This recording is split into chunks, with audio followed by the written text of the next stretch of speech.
katina ta' ċirkostanzi li waslu għad-deċiżjoni illi aħna nippruvaw inġibu dal-akkwist tal-pajjiżna, ġifieri l-Belt Valletta u l-kapitali ta' Malta, tkun il-belt kapitali fl-Ewropa kollha f'dak li għandu x'qasam mal-kultura. Di tmur lura għall-2008-2009.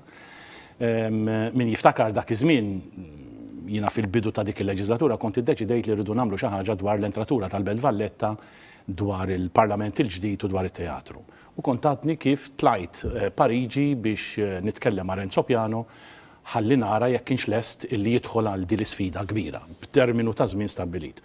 Ftit wara li kont tirnexxi li niftiem ma' Renzo Piano, ġew javviċinawni dak iż-żmien kien hemm Ministru Mario De Marco, kellu segretarju permanenti tiegħu Peter Portelli, u ġibdu li l-attenzjoni qalu isma' għandna opportunità li nippruvaw nikkandidaw irwieħna għal biex Malta fl-2018 ikollha l-belt kapitali tagħha li tkun il-belt kapitali Ewropea tal-Kultura. Damu jaħdmu fuq din l-idea għal sentej saħ, sakemm fl-2011 lestew pubblikazzjoni li wieħed jista' jsiba fuq l-internet li kienet pubblikazzjoni jgħidula teknikament bid book, jiġifieri ktieb li jipproponi il-proposta ta' Malta f'dil kompetizzjoni biex nirbħuha u l-Belt Valletta tiġi magħżula.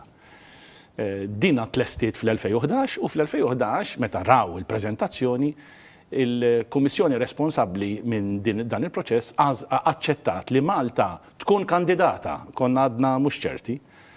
Sar ix-xogħol, ir-restawr fil-Belt Valletta, x-xogħol fuq is-swar, ix-xogħol fuq Pjazza San George, ix-xogħol fuq il-faċċata ta' Kastilja, beda l-proċess għal bib il-Belt, beda l-proċess għal Parlament il-ġdid, insomma, restawr, jiena ngħid rinaxximent tal-Belt Valletta.